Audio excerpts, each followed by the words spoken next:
안녕하세요. 사연에 빠지다의 DJ 민영입니다. 오늘도 두 가지 사연 준비되어 있어요. 끝까지 재미있게 들어주시고요. 구독과 좋아요 버튼도 꾹 눌러주세요. 그럼 오늘의 사연 함께 만나볼게요. 안녕하세요. 저는 어렸을 적에 사람 사는 냄새가 한껏 풍기는 동네에서 살았었어요. 저희 부모님은 제가 어렸을 때부터 장사일을 하셨습니다. 원래는 아버지가 직장을 다니셨는데 그곳이 망하는 바람에 어느 날 갑자기 실업자 신세가 되셨었고, 그때는 두 달치 월급도 못 받으신 상태였죠. 엄마는 작은 공장에서 일을 다니셨었고요. 그랬던 두 분이 아버지의 갑작스러운 실직 사태에 직면하여 머리를 맞대고 고심을 하시다 결단을 내리셨어요. 그건 바로 장사를 해보시는 것이었어요. 도전을 하시기로 정하셨던 것인데요. 두 분은 그 이전까지 단 한 번도 장사를 해보신 적이 없었으며 비슷한 일을 경험해보신 적도 없었습니다. 오로지 도전 정신으로 나서셨던 거예요. 하지만 장사라는 것은 쉽게 볼 것이 아니었죠. 사람들의 지갑 한번 열게 만드는 게 이렇게나 어려운 일이었을 줄이야. 이게 절대로 가볍게 볼 일이 아니었구나. 아버지가 탄식하셨던 대로 사람들로 하여금 돈을 쓰게 만드는 것은 정말 힘든 일이었습니다. 예상과는 반대로 장사의 양상이 흘러가자 두 분은 금세 우왕좌왕하시게 됐다가 또 금세 좌절하시게 됐었고요. 한숨으로 밤을 지새우는 날도 많아졌습니다. 이미 그럴 때부터 예측되어 있었던 것이 바로 실패였고요. 받아들이기에는 너무나도 쓰라리지만 그렇다고 해서 이게 사실인 것을 부정할 수도 없었던 것이 손도 못 써보고 처참하게 실패를 하고 말았다는 결과입니다. 장사가 망하면 그것으로 끝이 아니더라고요. 돈을 못 벌어들인 것으로 그치는 것이 아니라 그만큼 손해를 봐온 것이 고스란히 전부 빚으로 남게 되었던 것입니다. 남겨진 빚 앞에서 부모님은 크게 절망하셨고 잠시나마 차라리 죽고 싶다는 생각도 하셨었다고 그러더라고요. 하지만 기나긴 인생에서 섣불리 끔찍한 선택을 내릴 수는 없었습니다. 절망에 가득 찼던 두 분의 눈에 들어왔던 존재가 있었으니 바로 저였고요. 두 분의 하나뿐인 자식이었습니다. 귀하고도 귀한 외동딸이었고요. 그래, 우리가 세영이를 생각해서라도 지금 이러면 안 되지. 어떻게든 살아봐야지. 어떻게든 극복해서 우리 딸 앞에서 부끄럽지 않은 부모가 되자. 여보, 나는 그렇게 다짐했어. 나도 마찬가지야. 다 때려치우고 싶기도 했지만 내 자식 새끼 보니까 차마 포기가 안 되더라. 세영 엄마, 우리 앞으로 더 열심히 해보자. 또 실패를 할 수도 있겠지만 그렇다고 해서 좌절하고 절망하고 포기하지만 말자. 자식을 위해서 악착같이 버텨보는 거야. 부모님은 다시 일어서기로 하셨습니다. 여기서 멈출 수는 없다는 일념으로 일어나 움직이셨고요. 또다시 장사를 시작하실 참이었어요. 그때 양가 어른들의 반대에 부딪히기도 했다고 하는데요. 그 반대의 이유도 타당했던 것이 가뜩이나 지금 실패를 겪어서 어려운 상황인데 마이너스를 친 상황에서 억지로 또 해봤다가 또 망하면 그때는 아예 돌이킬 수 없게 된다는 이야기였습니다. 걱정과 염려가 크셨던 것이죠. 부모님 또한 그런 점들은 고려를 하고 계셨어요. 하지만 두려운 마음들은 떠안으신 채 다시 장사의 길을 걸어보기로 하셨던 것은 일반 직장을 다니는 것으로는 빚을 갚고 상황을 타개하기가 어림도 없어 보인다는 이유 때문이었습니다. 저희 부모님 말고도 실제로도 많은 분들이 이러한 이유 때문에 장사가 실패해도 다시 또 장사에 도전을 한다고 그러시더라고요. 일반 직장 생활에서는 그 실패의 빚을 감당하기가 엄두가 안 나는 것이죠. 기간을 오래 잡아야 하는데 차라리 그럴 바에는 다시 장사에 뛰어들어 빠른 성공을 기대해보게 되는 것이 사람의 심리인가 봐요. 그리고 저희 부모님이 일자리를 다시 구하셔봤자 어느 수준일지 그것도 뻔했고요. 그래서 다시 장사를 시작하시게 됐던 부모님은 불철주야 온 사력을 다해서 매달리셨고 24시간이 모자라셨습니다. 저는 부모님이 다시 장사를 시작하셨던 그때부터 외할머니의 손에 자라게 됐었어요. 그 당시에 차로 1시간 정도 달리면 도착하는 거리에 있었던 외할머니 댁은 이웃들 간의 정이 넘쳐 보이는 그런 동네에 자리하고 있었습니다. 그래서 저는 외할머니 댁에 놀러 갈 때마다 즐거운 시간을 보내다 왔었고 부모님으로부터 혹시 앞으로 외할머니와 지내게 되어도 괜찮겠냐는 소리를 처음 들었을 때에도 난감함보다는 기쁘고 설렜던 기분이 더 컸었네요. 좋은 기억들만 가득했던 곳이니까요. 외할아버지께서는 돌아가시고 안 계셨고요. 외가에는 외할머니만 계셨습니다. 아휴, 앞으로 지내려면 신경 쓸 거리가 많겠구만. 내가 다 늙어서 이 나이에 손주 데리고 살게 될 줄은 꿈에도 몰랐다. 아이고, 두야. 그동안 길어봤자 사나흘 머물렀던 게 전부였던 외할머니 댁이라 제가 착각을 했었나 봐요. 길게 머무르면 더 좋을 줄 알고 기대를 했었건만 외할머니의 반응은 냉담하고 시큰둥하시다 못해 골치가 아프다는 기색이라 제가 당시 어린 마음에 상처를 좀 받았었네요. 그럴 거라는 예상을 전혀 못했기 때문입니다. 참고로 저를 맡아줄 수 있겠냐는 부탁을 아예 친가에 있는 부모님이 안 꺼내셨던 걸로 알아요. 친가 식구들과 저희 엄마가 썩 그렇게 사이도 좋지 못했었죠. 부모님이 결혼하시고 나서 무려 5년 만에 제가 태어나서 부모님의 기쁨이 말도 못했거든요. 하지만 친할머니께서는 워낙 손자를 보고 싶어 하셨기 때문에 별로 기뻐하시지 않았다고 해요. 다음번에는 꼭 아들 낳아라. 딸 말고 아들. 이제 막 몸풀고 힘들어하고 계셨던 엄마에게 친할머니께서는 기껏 그런 말씀이나 하셨다고 하니까요. 게다가 저는 어쩌면 2살 터울의 동생이 있었을 뻔했거든요. 엄마가 둘째 임신을 하셨었는데 별다른 이유도 없이 그냥 어느 날 유산이 되었어요. 세상에 빛을 보지 못하고 떠나갔던 생명은 만약 태어났다면 제 남동생이 됐었을 것입니다. 그래서 친할머니께서는 무척 아쉬워하셨고 그걸 넘어서 엄마와 저에게 쓴소리를 막 날리셨어요. 엄마가 몸 관리를 똑바로 잘 못해서 뱃속 아기가 떠나간 것이고 남동생이 원래는 먼저 태어났어야 했는데 욕심 많은 제가 순서를 가로채는 바람에 첫째로 태어나서 혼자 살아남은 거라고 그렇게 주장을 하셨거든요. 정말 기가 막힌 논리였죠. 그게 말이나 되나요? 엄마는 위로가 필요하신 입장이었는데 오히려 비난의 화살만 맞게 되시니까 그때 제대로 가슴속에 멍울이 들어버렸던 거예요. 예쁘고 귀한 자식인 저를 친가 식구들이 욕심쟁이라고 부르면서 구박도 하고 그러니 그 점도 무척 마음에 안 들어 하셨고요. 당연히 친가 쪽과 엄마가 사이가 좋을 리가 없었습니다. 아버지는 다행히도 엄마의 편이었어요. 그러니까 엄마도 친가 식구들의 황당한 작태에도 꾹 참고 결혼 생활을 이어가셨던 것이겠죠. 양가 모두 경제적으로 넉넉하지는 못했어요. 항상 돈 걱정들을 하면서 한숨을 쉬고 사는 편이었네요. 외할머니 댁은 정감이 넘치는 오래된 주택이었는데 무척 아담했지만 햇살이 제법 잘 들어왔습니다. 나이 상관없이 그저 같은 또래라고 한다면 서로 이름도 모르면서 동네에 온 아이들은 함께 어울려서 놀 줄 알았고요. 코 흘리게 꼬맹이들이 언니들, 형아들을 따라서 같이 놀겠답시고 쫄래쫄래 따라다니는 그림이 일상인 동네였어요. 먹거리를 싣고서 때마다 동네 초입에 멈춰서는 낡은 트럭에는 동네에 온 아주머니, 할머니들이 달라붙었습니다. 그러면서 자연스레 서로 대화도 나누었고 안부도 물었으며 때로는 각자 구매한 것들을 반씩 나눠 가지기도 하였어요. 정말이지 사람 사는 냄새가 흐뭇하게 풍겨오는 동네였죠. 지금은 지방 시골이라 하여도 정말 찾아보기 힘들어졌고 특히나 제가 살고 있는 서울의 조용한 동네에는 트럭 장수를 전혀 볼 수가 없는데요. 그 시절에는 왜 그렇게 다양한 것들을 트럭에다 싣고 다니며 팔았는지 모를 일입니다. 구경하는 재미도 넘쳤던 것 같아요. 영준이네 엄마가 또 이렇게 먹을 거 갖다 줬구먼. 콩나물을 많이 샀다면서 아주 한 움큼을 주고 가버렸네. 콩나물이요? 그럼 또 콩나물 반찬 먹는 거예요? 저는 콩나물 그만 먹고 싶은데. 이것이 어디서 투정을 부리려고 들어? 어디서 땡깡질이야? 너 그 주댕이 얼른 닫지 못해? 외할머니께서는 곧잘 버럭하시며 혼을 내시던 분이었어요. 같이 살게 되기 이전에는 몰랐던 할머니의 호랑이 같은 면모에 저는 깜짝깜짝 놀랄 때가 많았습니다. 조금만 툴툴거려도 외할머니께서는 제가 그러는 꼴을 못 보셨죠. 저는 부모님으로부터 별로 혼이 안 나본 아이였기 때문에 처음에는 외할머니의 꾸중과 잔소리가 얼마나 낯설고 당황스러웠던지 모릅니다. 무섭게 느껴질 때도 많았네요. 제가 외할머니의 일상에 얹어진 짐덩어리, 돌덩이일까봐 그런 생각이 들기 시작해서 한때는 우울하게 지냈었죠.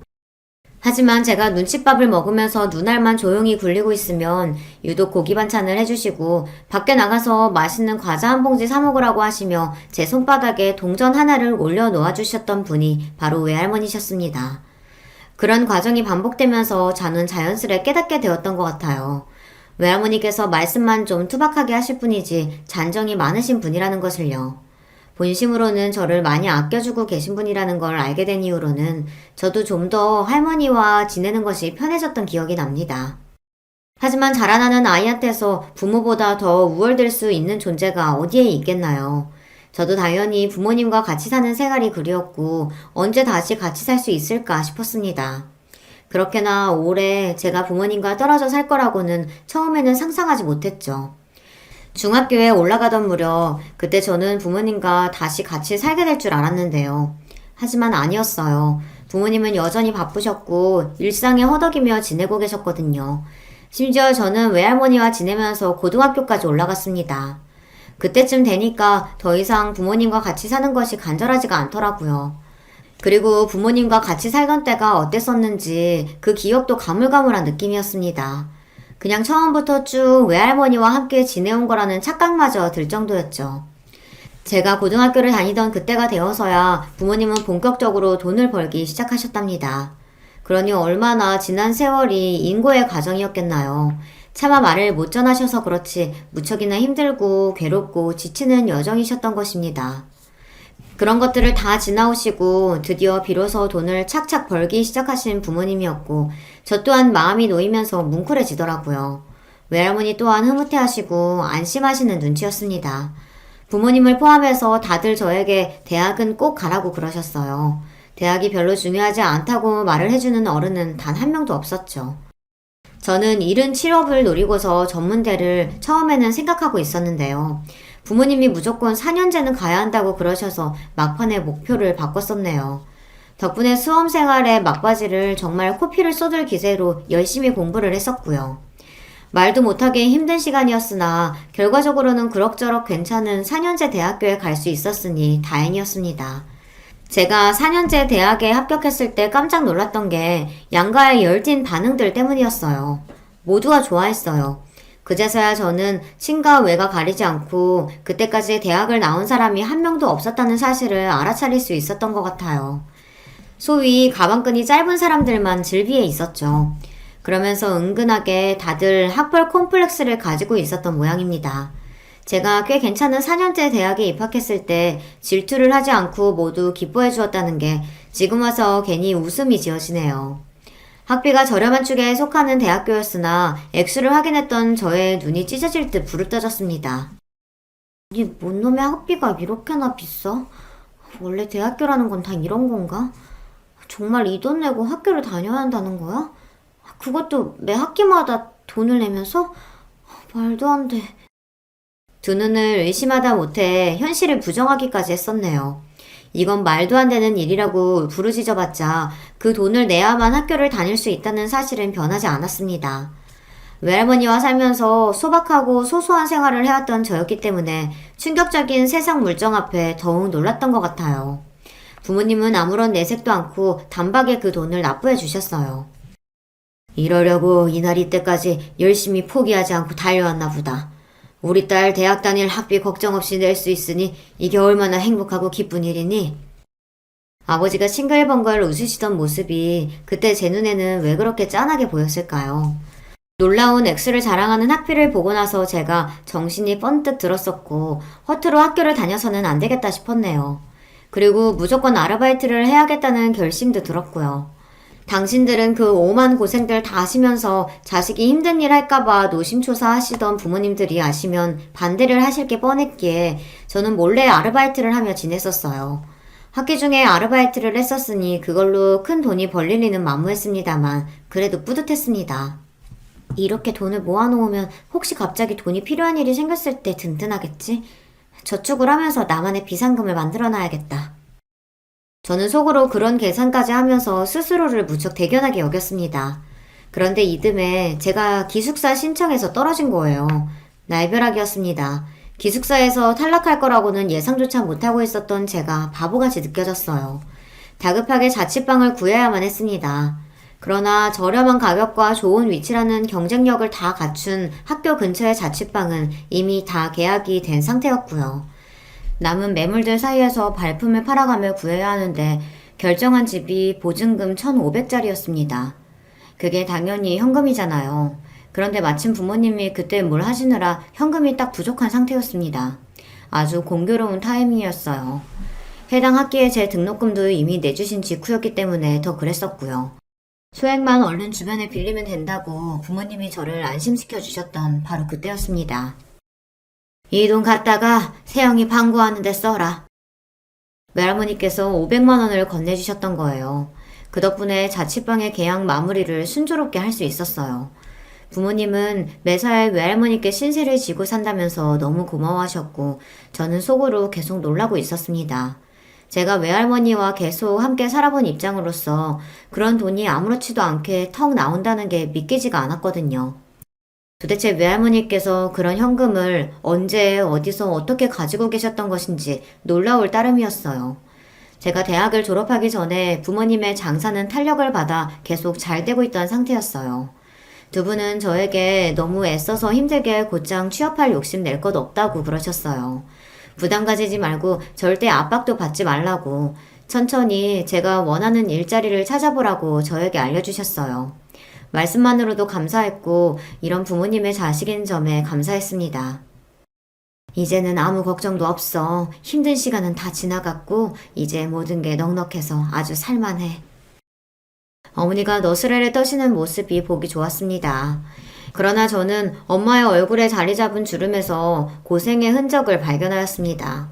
아버지가 어느새 참 많이도 늙으신 것 같다는 생각 역시 들었고요. 대학을 졸업하고 사회생활을 하기 위해 첫 발을 내디디려던 그 시점에 있던 저의 심장이 철컥 내려앉았습니다. 저는 부모님의 외동딸이었습니다. 그 말은 저에게는 형제가 아무도 없다는 얘기죠. 부모님이 늙어가시는 게 갑자기 그제서야 실감이 나며 너무나도 무섭더라고요. 나중에 두 분이 돌아가시면 그럼 그 이후에는 제가 어떻게 살아야 하는지 그런 가정을 해보니 겁이 나서 심장이 떨렸습니다. 외할머니의 건강이 갑작스레 악화되었던 것은 그로부터 얼마 지나지 않았던 때의 일이었습니다. 평생을 정정하게 사실 줄 알았던 분이었어요. 항상 목소리가 까랑까랑 하셨고 눈빛이 살아있던 분이셨으며 무엇보다 거동하시는데 불편함이 보인 적이 단 한 번도 없으셨으니까요. 딱히 지병 문제로 고생하신 적도 없었습니다. 그랬던 분이 갑자기 편찮아지신 것에 저는 충격이 컸어요. 이러다가 외할머니께서 갑자기 돌아가시는 일이 생기면 어쩌나 싶어서 겁이 났습니다.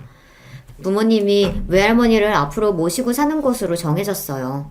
외가 식구들이 모두가 모인 가운데 부모님이 말씀을 꺼내셨고요. 다들 그렇게 하는 것이 자연스럽고 당연하다며 고개를 끄덕였죠. 외할머니께서 저를 그렇게나 오래 맡아 키워주셨으니 이제 부모님이 그 보답을 하실 차례로 비춰졌던 것입니다. 의외로 친가에서도 부모님의 이러한 결정에 군소리 없이 수긍하였어요. 혹시나 친가에서 또 엄마를 비난하며 괜히 탓을 돌리는 건 아닐지 걱정됐었는데 아니었죠. 다름이 아니라 친할아버지께서 살짝 치매를 앓고 계신지는 꽤 오래된 이야기였건만 이제는 상태가 많이 악화되어 떠나실 날이 그리 멀지 않다는 것이었습니다.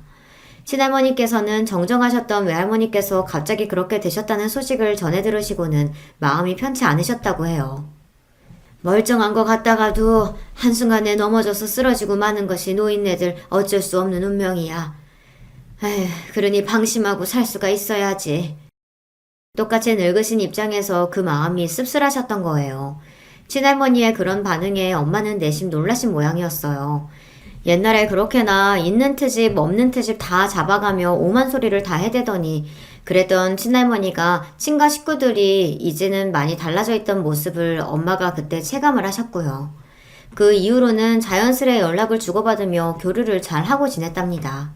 시간이 약이고 세월이 많은 것을 해결해 준다는 말이 이렇게 보면 진짜로 정확한 것 같아요.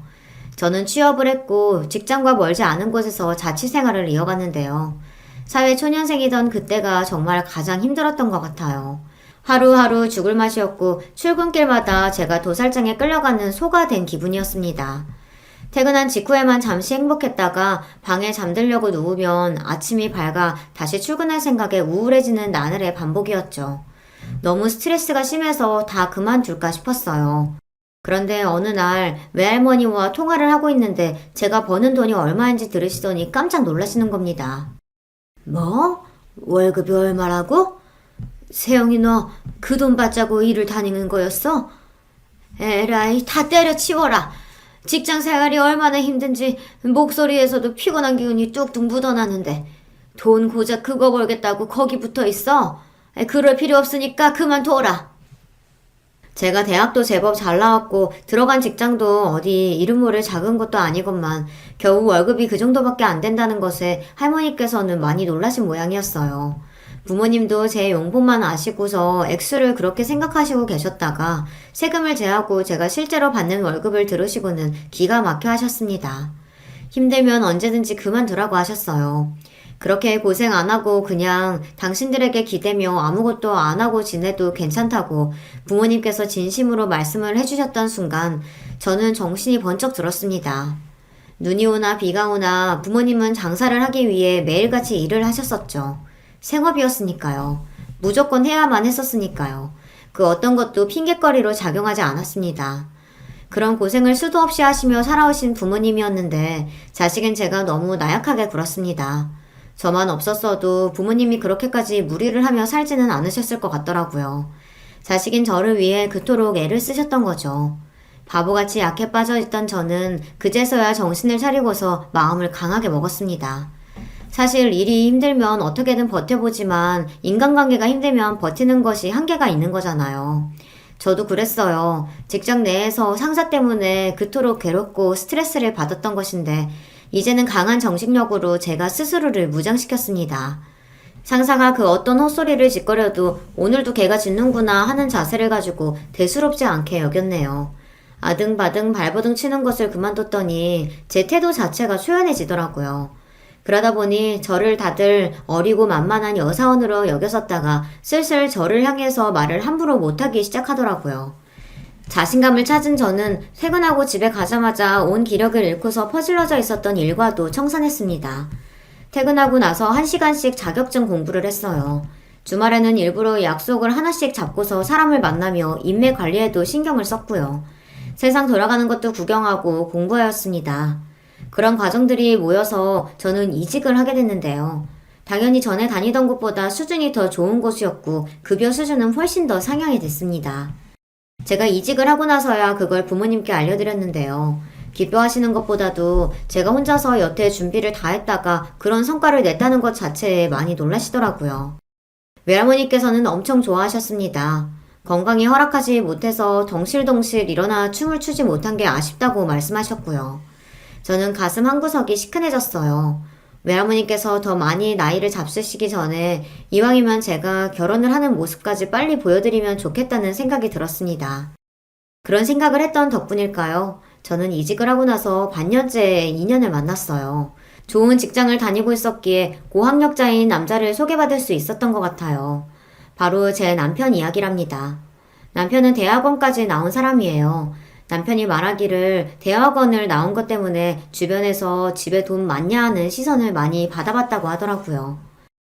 사실 나는 어렸을 적에는 그런 눈초리를 받아봤었거든. 집에 돈이 많냐는 궁금증이 담긴 시선들 말이야. 그게 사실이기도 하고, 근데 사실이 아니기도 하고. 그래서 나는 그럴 때마다 아무 대답도 안 하고 그냥 가만히 있어 왔지. 남편과 연애를 이어가던 저는 어느덧 결혼이라는 관문을 앞두게 되었었고 시댁의 이모저모는 그때 본격적으로 들어서 알게 됐었죠. 저는 처음에 남편이 도대체 무슨 소리를 하는 건가 싶었는데 다 듣고 나니까 이해가 되더라고요. 시댁 집안의 돈 자체는 많은 편이었으나 시아버지께서 지독한 구두쇠라는 것이었습니다. 원래도 구두쇠 기질이 강하셨는데 옛날에 사기를 당하신 이후로 더 그렇게 되셨다고 해요. 그 사기에서 큰돈을 잃으셨던 건 아니었고 따지고 보면 소액이었다고 하는데 아무튼 그 일이 계기가 되어 돈에 관해서는 더욱 경계심을 가지게 되셨던 것이에요. 돌아가신 시어머니께서도 역시나 생전에 똑같이 구두쇠셨다고 합니다. 남편이 고등학생 때 병으로 쓰러지셨고 이미 늦었던 터라 회복까지 못하시고 몇 달을 자리에서 누워 고생하시다 세상을 뜨셨다고 합니다. 그런데 우리 어머니가 나한테 남기셨던 유언이 뭐였는지 알아? 글쎄, 예상되는 게 없는데. 뭐라고 하셨어? 몸 건강히 항시 관리하면서 신경 쓰고서 살고, 그리고 공부 열심히 하라고 하셨어. 꼭 공부 죽도록 열심히 해서 좋은 대학에 장학금 받고 들어가라고 하셨지. 돈 안 쓰고서 좋은 대학에 내가 들어간다면 하늘에서 그거 지켜보고 기뻐하실 거라고 하셨어. 뭐? 그럼 설마 그 유언 듣고서 정말로 명문대 학생이 됐던 거야? 그렇다고 할 수 있지. 어머니가 돌아가시면서 그런 말씀을 남기셨는데 내가 그럼 어떡하겠어. 나는 당시 고3이었단 말이야. 내가 할 일은 죽도록 공부하는 것 뿐이었지. 이미 돌아가신 분께는 실례되는 말이지만 좀 독특하신 분이었던 것 같아. 보통 유언을 그렇게 남기시나? 아니, 나는 우리 어머니가 절대 평범하신 분이었다고 생각 안 해. 아버지하고 둘이서 천생연분이었어. 전생에도 아마 인연이 있으셨을 거야. 그렇지 않고서야 어떻게 똑같이 자린고비일 수가 있겠어. 남편이 고개를 절레절레 흔들었을 때 저는 이걸 웃어야 할지 말아야 할지 헷갈렸습니다. 외동인 저와는 달리 남편은 누나도 있고 형도 있는 입장이었습니다. 남편 혼자만 나이 터울이 큰 편이었고요. 그런데다가 남편의 누나인 제 시누이는 결혼까지 일찍 한 편이었어요. 그래서 남편은 조카가 일찍 생겼죠. 제 남편은 명문대를 나와 대학원까지 나왔건만 시누이는 아예 대학을 안 나왔습니다. 일찍 사회생활을 하던 도중 시애부를 만났던 모양이에요. 그리고 시애부와 결혼하겠다고 하였을 때 시부모님께서는 무조건 반대를 하셨다고 합니다. 그때는 시어머니께서 아직 돌아가시기 전이었는데요. 시부모님 두 분 다 재고의 여지조차 없다고 하시며 딱 잘라서 시애부를 반대하셨다고 해요.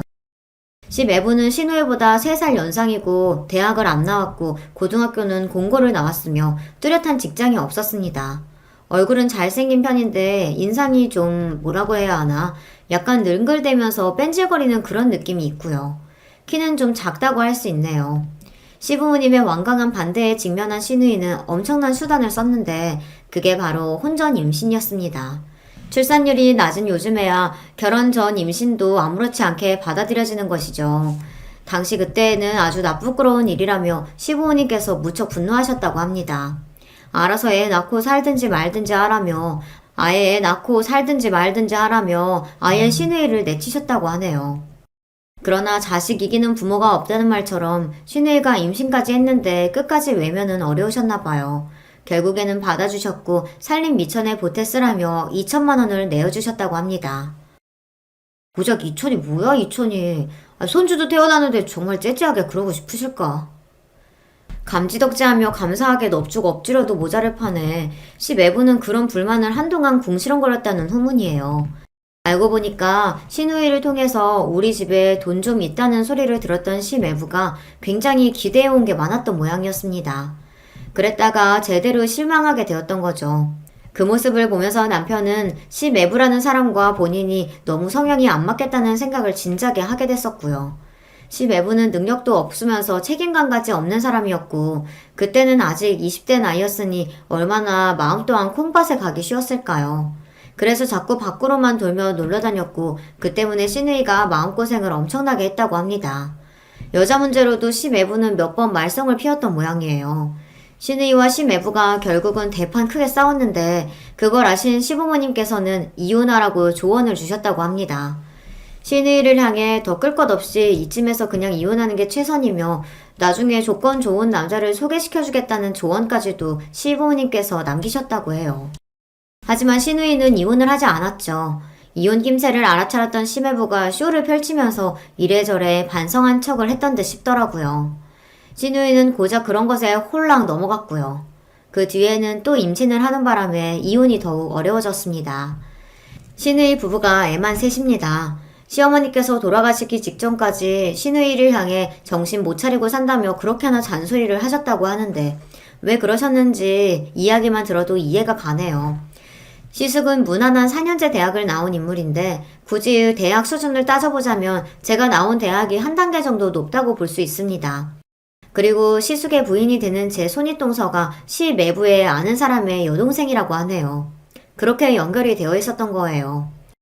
그런 배경이 있어서 그런지 묘하게 네 사람이 한 통속으로 얽혀서 잘 어울려왔다는 것이 남편의 설명입니다. 동서도 고졸이었고 콜센터 상담원으로 쭉 일을 해오고 있었어요. 일터는 몇 번 바뀌었다는 것 같았지만 하는 일은 언제나 콜센터의 상담원이었더라고요. 시누이, 시애부 그리고 동서까지 세 사람은 객관적인 요소만 봐도 엇비슷하다고 할 수 있었는데요. 시숙은 좀 달랐거든요. 대학 나와서 취업도 아주 평범한 회사로 들어갔었고 한번 이직을 했는데 마찬가지로 무난한 회사에 연봉 수준도 보통이었다는 것 같았고요. 하지만 동서 때문인지 시숙 역시 함께 잘 어울려 지내온 걸로 보였다고 해요. 남편이 느끼기에는 그랬다네요. 동서가 기본적으로 말을 아주 잘했고요. 아부는 더 잘 떨었고 노련했어요. 저희는 집안에 어머님이 안 계시니까 형님이 대장이죠. 저는 형님을 제가 잘 모셔야 한다고 생각해요. 신우이한테 사탕 발림을 정말 잘해왔다고 하더라고요. 신우이는 기가 팔랑귀였기 때문에 그런 것에 잘 넘어갔습니다. 하지만 결국 원하는 방향대로 이뤄내는 건 동서였다고 하니까요. 동서가 한 수 위였다고 보이네요. 남편은 자기 누나 부부와 형 부부와 원치 안 친했습니다. 딱히 만날 일도 없었고 성격도 워낙 달랐고요. 그리고 남편이 혼자서 독보적으로 대학원까지 나오고 직장까지 폼나는 곳이었으니까요. 알게 모르게 시샘을 받아왔어요. 그런데다가 저 같은 멀쩡한 대학 나와서 직장 좋은 곳 다니고 친정이 장사를 오래 해놔서 집에 돈도 좀 있는 것 같고 이런 여자가 남편하고 결혼을 하였으니 그 네 사람과는 더욱더 거리감이 느껴지게 되었습니다. 하지만 남편은 이 부분을 전혀 아쉬워하지 않았어요. 그건 저 역시 마찬가지였고요. 이야기를 들어온 게 있어서 그렇기도 했지만 제가 직접 만나봤을 때 신우이 쪽도 시숙 쪽도 왠지 잘 안 맞을 것 같다는 느낌이 있더라고요. 입만 열었다 하면 불평불만이 가득하고 돈 이야기나 잔뜩 해대고 저한테 서스럼 없이 집에 돈이 얼마 있냐느니 연봉을 얼마 받냐느니 이런 질문을 막 해댔거든요. 저희 부부가 대출을 껴서 작은 집을 장만하여 신혼생활을 시작했었는데요. 어떤 조건으로 대출을 받아서 매달 얼마나 지출하고 있는지를 대놓고 막 물어보더라고요. 근데 저는 그런 거 선뜻 공유하고 다 까놓고 사는 게 별로였거든요. 저는 신우이네 시숙네가 경제적으로 뭘 어쩌고 사는지 속속들이 궁금해하지도 않았고요. 그런데 자꾸만 저한테 돈 이야기를 노골적으로 해대면서 말을 함부로 하니까 저는 불편해졌습니다. 당신한테 이런 말 하기 싫어서 그동안 참고 지냈었는데 나 형님네도 그렇고 아주버님네도 그렇고 좀 불편해.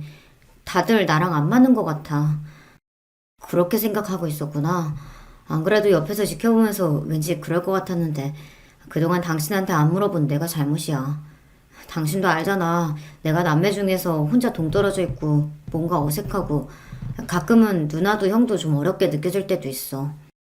워낙 내가 그렇다 보니까 당신이라도 혹시 잘 지내지 않을까 싶어서 괜히 내 멋대로 판단을 했었나 봐. 당신을 배려하지 못했네. 아니야. 당신한테서 사과 듣자고 이러는 거 아니야.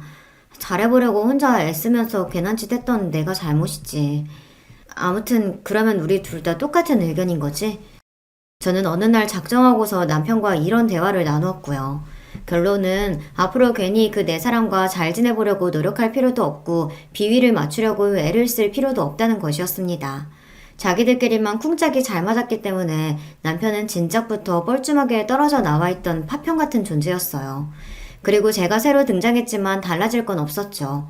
저도 남편과 결이 비슷한 사람이지 그 네 사람과 맞는 스타일은 전혀 아니었으니까요. 그래서 남편과 상의를 마친 뒤에는 쓸데없는 신우이와 동서에게 꼬박꼬박 문자 답장을 하며 대화를 이어나가고 가기도 싫은데 괜히 초대에 응해서 시간을 내고 이런 짓을 그만뒀습니다. 그랬더니 그쪽에서 저한테 굳이 연락을 안 하더라고요.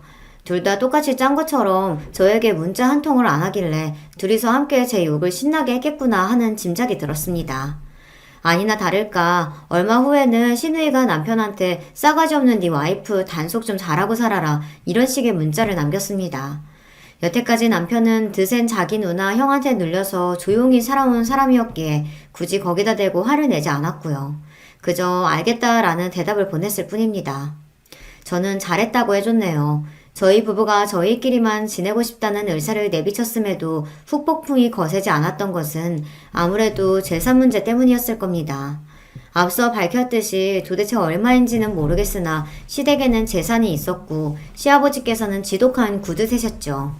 물건 하나도 그냥 사시는 법이 없으며 그냥 버리시는 법은 더 없는 분이셨습니다.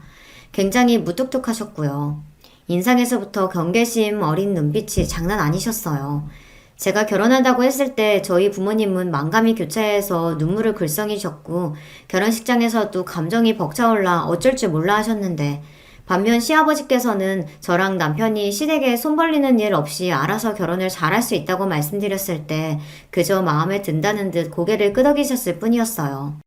그리고 결혼식장에서도 마치 군 장교처럼 카리스마 넘치는 모습으로 계셨던 게 전부였습니다. 직설적으로 표현을 해보자면 저는 시아버지와 친근한 사이가 아니었습니다.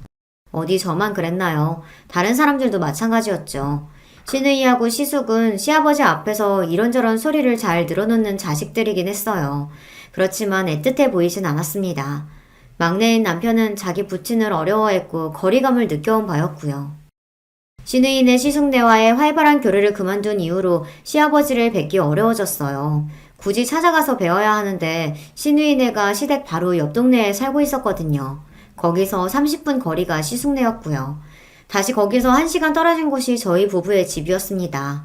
신우이하고 동서가 틈만 나면 시댁 근처에서 알짱거리며 커피 한 잔씩 나눴기 때문에 괜히 그쪽에 갔다가 걸려서 트집을 잡히고 싶지 않았네요.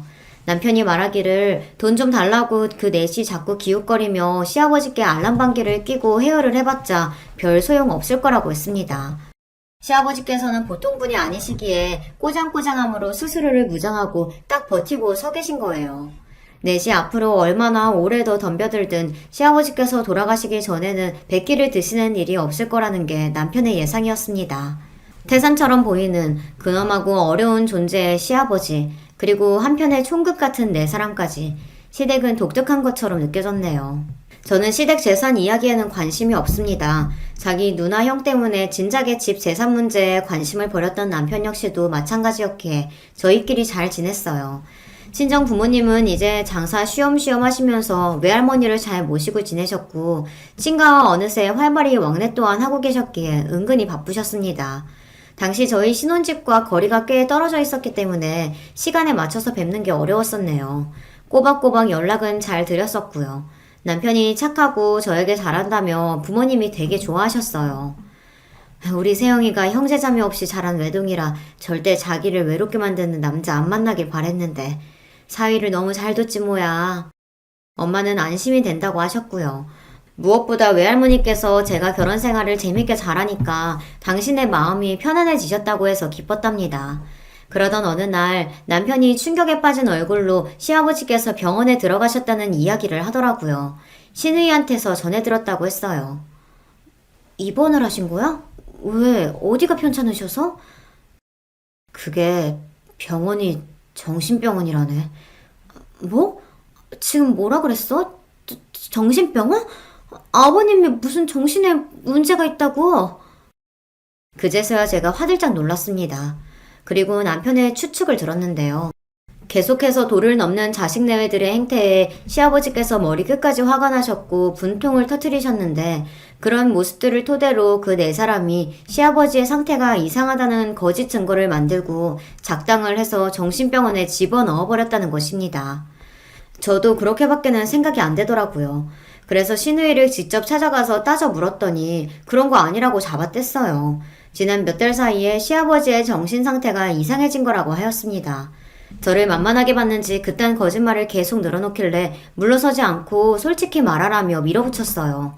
그랬더니 발끈하면서 결국 실토하더군요. 그래. 나이 처잡수시고 욕심 못 내려놓고 돈 안 내놓길래 열받아서 정신병원 보내버렸다. 그러고도 사람이에요? 자식 맞아요? 어떻게 그런 짓까지 할 수가 있어요? 화가 나서 몸이 떨리더군요. 신우이는 정신병원 아이디어는 동서가 낸 거라고 했는데 핑계가 아니라 정말로 그랬을 것 같더군요. 저는 경멸 가득한 눈빛으로 신우이를 쏘아봐 주었습니다. 정신 차리고 사세요. 진짜 정신병원에 가야 하는 건 당신들 같으니까. 그만 천박하게 사시고요. 진짜 수준 낮아서 상종을 못하겠네. 신우이는 얼굴이 벌개졌지만 본인이 저지른 만행이 쪽팔리긴 한지 입을 꾹 다물었습니다. 저는 집에 도착하자마자 남편에게 시아버지를 당장 빼오자고 말하였어요. 당신이 친자식인데 왜 못해? 그리고 거기 뒷돈 먹기로 유명하다며. 그러니까 우리가 얼른 아버님 빼내드리자. 아직도 충격에 빠져 기가 죽어있던 남편을 제가 설득시켰고 현금 다발을 찾아서 정신병원으로 향했습니다. 망설임 따위는 없었어요. 만약 누가 제 할머니를 멀쩡하신데 치매라고 속이며 시설에 넣어버린다면 그런 상상만 해도 소름이 끼쳤거든요. 절대 가만히 있을 수 없었고 병원 측에 단호하게 굴며 시아버지를 퇴원시키겠다고 했습니다. 그러면서 준비해간 돈도 쥐어주었는데 그건 바로 입막음을 위한 것이기도 했습니다. 시누이 시숙 측에는 절대 알리지 말아달라고 했거든요. 고마워서 어떡하냐. 이 은혜를 어찌 갚을까. 역시나 시아버지께서는 멀쩡하셨습니다. 그 모습에 너무 슬퍼지더군요. 사람이라면 응당 이렇게 해야죠, 아버님. 아버님, 앞으로 저희가 모실게요.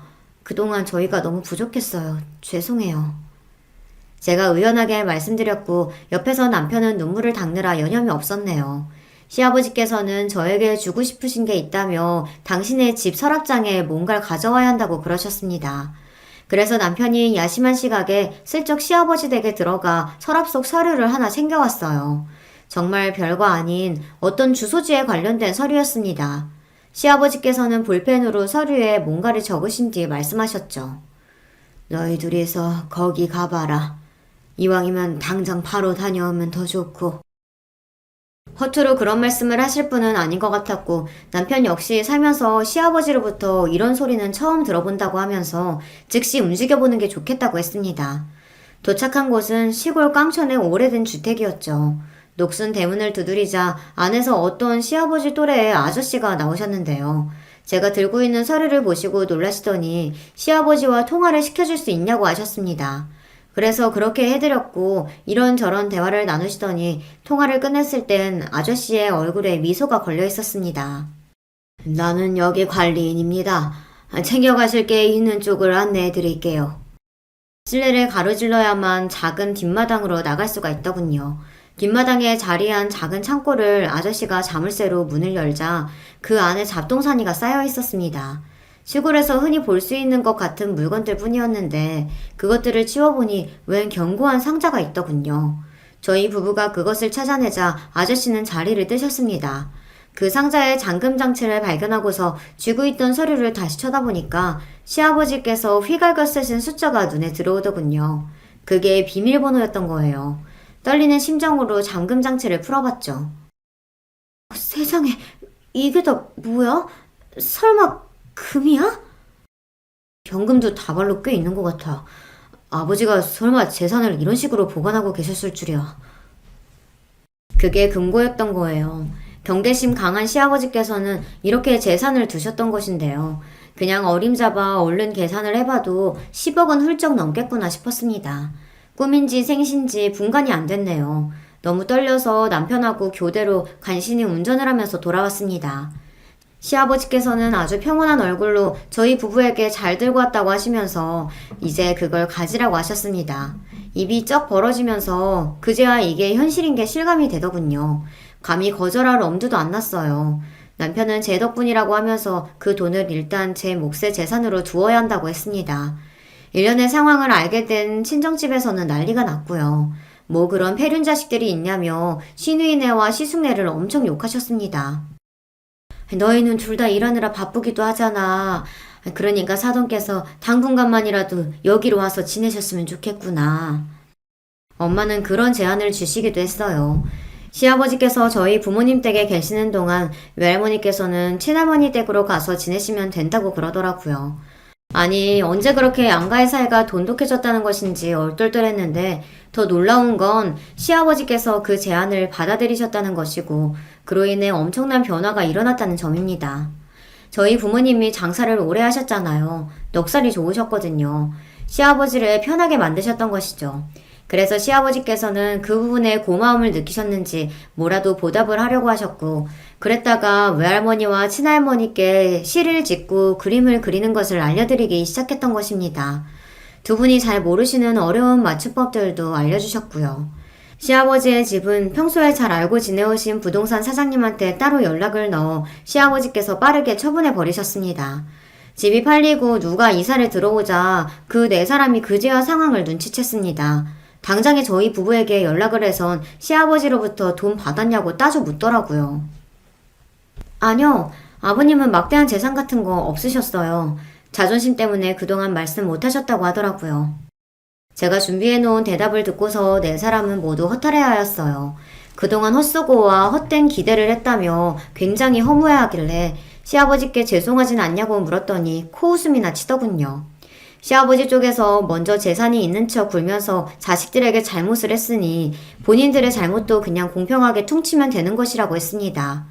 이딴 역겨운 인간 말종들과는 당장의 연을 끊었네요. 남편도 무척 후련해하였어요. 친정 부모님 사시는 곳에 멀지 않은 동네에 아담하고 깨끗한 빌라에서 시아버지께서 지내기로 하셨어요. 노인들을 상대로 공부를 가르쳐주는 좋은 양반이라면서 시아버지를 볼 때마다 동네의 어르신들이 무척 반갑게 인사를 건네셨답니다. 처음엔 그런 것들을 어색해 하셨던 시아버지께서는 점차 자연스레 인사를 받아주셨고 그제서야 사람들과 어울려 지내는 법을 배우신 거예요. 이런 건 돈으로도 못 사는 거였어. 정말 고맙다. 멋쩍어 하시면서도 저희 부부를 향해 그런 마음도 곧잘 표현하셨고요. 점점 인상이 환해지셨어요. 고집스러워 보였던 눈매도 부드러워 보이게 되었고 저희 부부가 첫 아이를 낳았을 때 시아버지께서 얼마나 손주를 잘 봐주셨던지 모릅니다. 덕분에 저는 사회 경력 안 끊기고 제가 하고 싶은 일 쭉 이어서 할 수 있었죠. 돈이 돈을 부르는 법이라고 하더니 시아버지의 재산을 받은 이후로는 경제적으로 너무나도 풍족해져서 하루하루 감사하며 살게 됐답니다. 그렇게나 속물적으로 굴었던 그 네 사람은 결국 돈 욕심을 부리며 이상한 투자에 뛰어들었다가 전부 망한 모양이었지만요. 자업자득이라 별로 놀랍지는 않았네요. 안녕하세요, 여러분. 저는 서울 사는 50대 여자입니다. 이제 곧 가을이 온다고 하는데 다들 잘 지내고 있으세요? 저는 가을을 맞이해 사랑하는 두 딸과 여행을 준비하고 있습니다. 그러다 시간이 남아 이렇게 사연을 제보하게 되었어요. 사람의 인생이라는 것이 참 어떤 일이 일어날지 아무도 모르잖아요. 저 또한 사연 많은 인생을 보냈습니다. 오늘은 그런 제 인생에서 잊지 못할 사연을 제보하려고 해요. 그럼 바로 시작하겠습니다.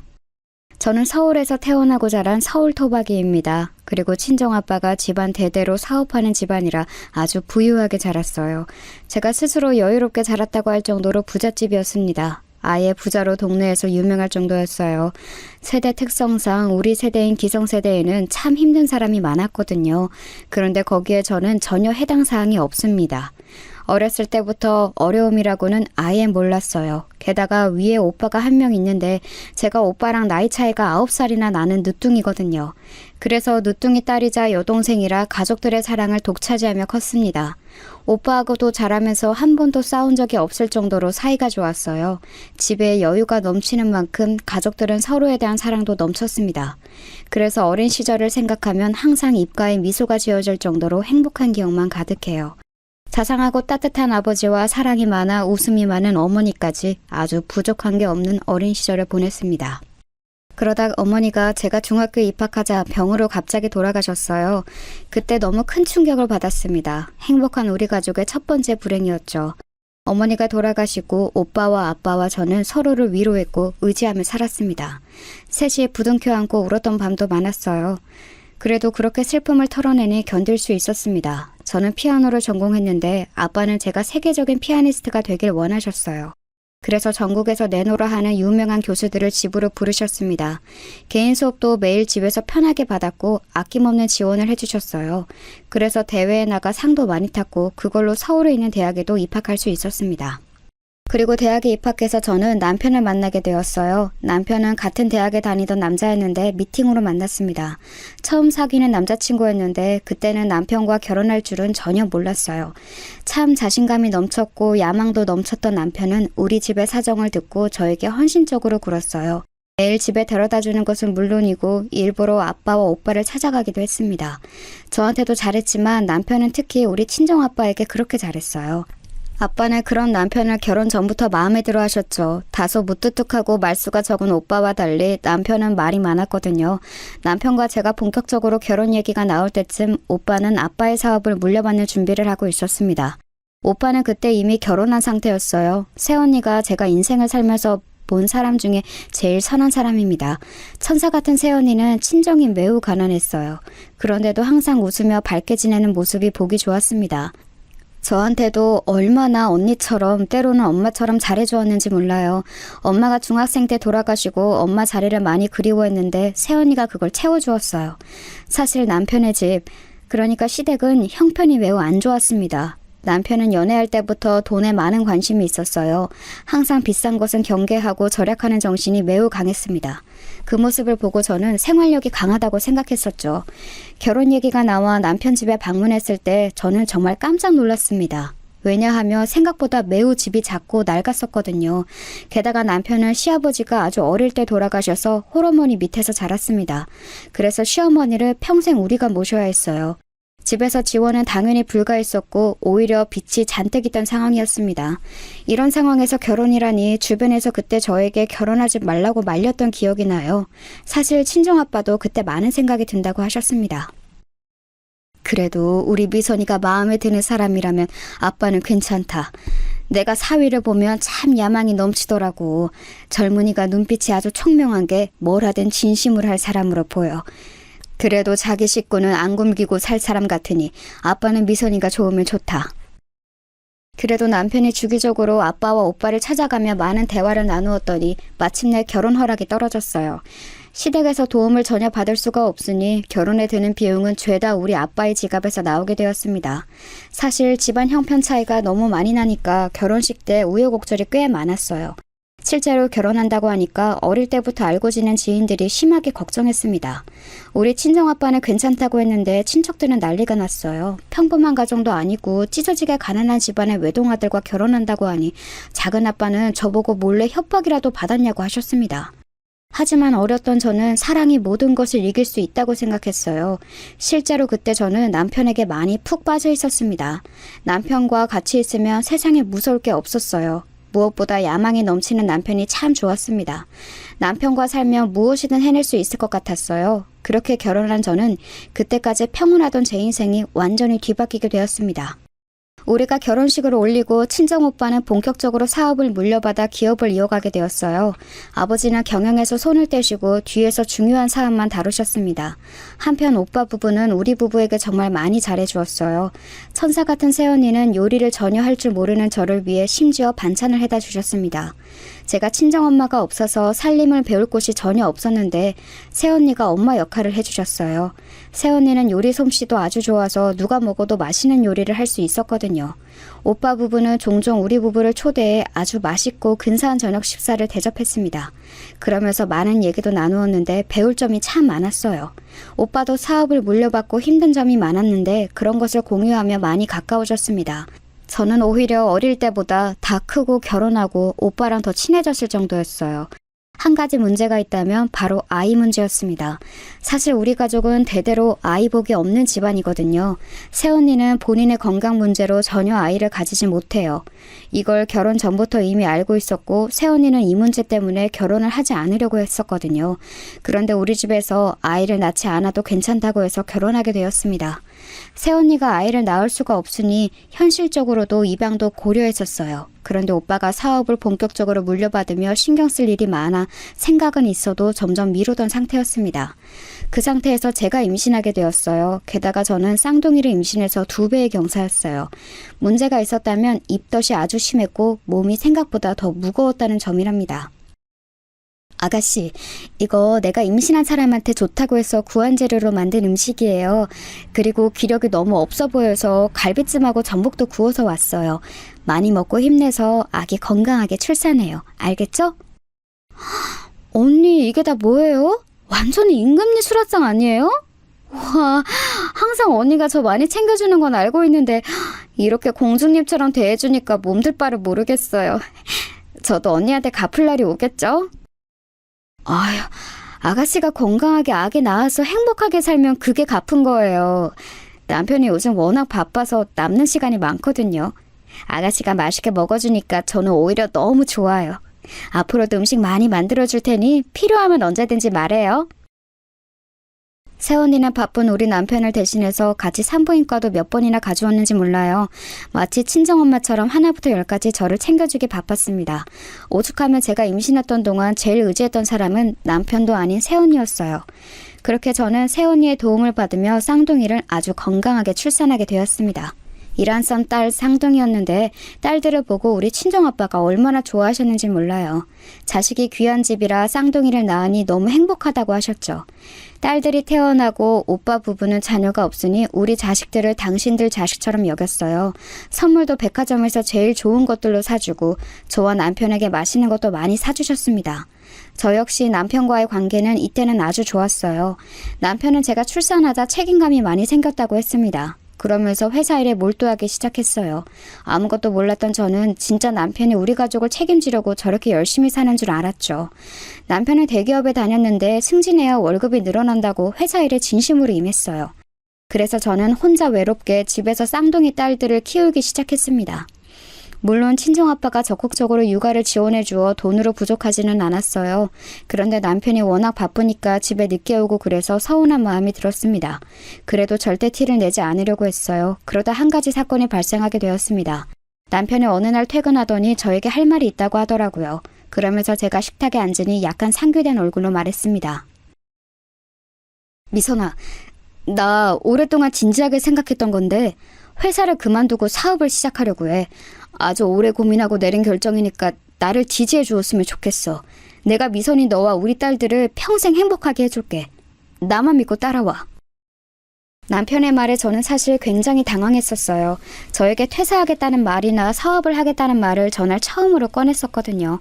그런데 남편은 당황한 저에게 구체적으로 어떤 사업을 시작할지 말하기 시작했습니다. 저는 그 말을 듣고 두 번째로 놀라게 되었어요. 왜냐하면 남편이 하겠다는 사업이 우리 집안이 대대로 하던 유통업과 밀접하게 관련이 있는 사업이었거든요. 남편은 이 문제로 우리 오빠와 많은 얘기도 이미 했다고 저에게 자신감을 내비쳤습니다. 약간 불안함이 있었지만 남편이 워낙 똑똑한 사람인 것을 저는 이미 알고 있었어요. 그리고 망해도 우리 친정이 워낙 든든하게 받쳐주고 있으니 저는 그저 남편을 응원했습니다. 남편은 그리고 그달 말에 진짜로 다니던 대기업을 퇴사했어요. 그리고 바로 사업을 시작했습니다. 남편이 사업을 시작하며 오빠네 부부와는 더욱 가까워지게 되었어요. 원래도 왕래가 잦았는데 남자들이 사업하니 할 말이 더 많아졌습니다. 그러면서 불안한 제 마음도 점점 안정을 찾게 되었어요. 그리고 새언니와 오빠가 워낙 우리 딸들을 예뻐하니까 친정 식구들이 만나는 자리가 많았습니다. 이 과정에서 시어머니가 불만이 조금 있긴 했었어요. 시어머니는 자식이 남편 하나였거든요. 그런데 그 하나밖에 없는 자식이 결혼해서 당신을 잘 보러 오지도 않고 처가에 몰두하니 속상하셨나 봐요. 그 속상한 마음을 저에게 푸념하셨습니다. 에휴, 이래서 아들 낳아도 소용이 없다는 거야. 재영이가 예전에는 얼마나 효자였는지 알아? 너랑 결혼하고 우리 아들이 완전히 변했어. 나도 눈이 있는데 당연히 너희 부부랑 손녀들을 보고 싶지 않겠니? 우리 아들이 일 때문에 바쁘면 너라도 애들을 데리고 나한테 와야 하는 거야. 이런 건 친정에서 안 배웠어? 어머니 죄송해요. 제가 그동안 남편이랑 친정 신경 쓰느라 바빠서 어머니한테 소홀했죠. 애들 아빠는 워낙 일이 바빠서 집에 잘 들어오지도 못해요. 아무튼 제가 애들 데리고 주말에 방문할 테니 확 푸세요. 아셨죠? 시어머니는 제가 일주일에 한 번이라도 가지 않으면 전화로 서운함을 표현하셨어요. 본인 아들에게는 연락하지 않으면서 저한테는 하루에도 몇 번씩 전화하셨습니다. 실제로 남편이 사업을 시작하며 매우 일이 바빴거든요. 집에도 잘 들어오지 않아도 저 혼자 아기들을 돌보느라 얼마나 힘들었는지 모릅니다. 그런데 시어머니가 섭섭하다고 하니 혼자 아이들을 데리고 시댁에 갔어요. 가서 토라진 시어머니를 달래고 또 용돈도 두둑하게 드렸습니다. 남편이 버는 돈과 별개로 친정아빠가 몰래 저에게 생활비를 주고 계셨거든요. 아이들을 키우는데 돈이 많이 드니까 저에게 쓰라고 통장을 주셨어요. 거기엔 꽤 많은 돈이 있었는데 저는 그 돈을 시어머니에게 드렸습니다. 그렇게 용돈을 드려야 시어머니의 불만이 조금 사그라들었거든요. 혼자 아기 둘을 데리고 시댁에 가서 시어머니의 기분을 풀고 용돈을 드리고 집에 오는 일이 일주일에 적어도 하루는 있었어요. 시어머니는 게다가 혼자 사니까 외로움을 많이 타셨습니다. 말이 워낙 많은 분인데 왕래하는 사람이 적어 제가 오면 몇 시간이고 떠드셨어요. 혼자 시어머니를 상대하느라 시댁에 다녀온 날은 진이 빠져서 아무것도 할 수가 없었습니다. 이렇게 제가 혼자 시어머니를 상대하는데 남편은 본인 엄마를 챙기지도 않더라고요. 이것과 관련하여 섭섭하다고 표현해도 일이 바빠 어쩔 수가 없다고 오히려 본인이 너무 힘들다는 소리를 했습니다. 이것 또한 지나가리라 생각하며 저는 남편이 빨리 안정기가 왔으면 좋겠다고 생각했어요.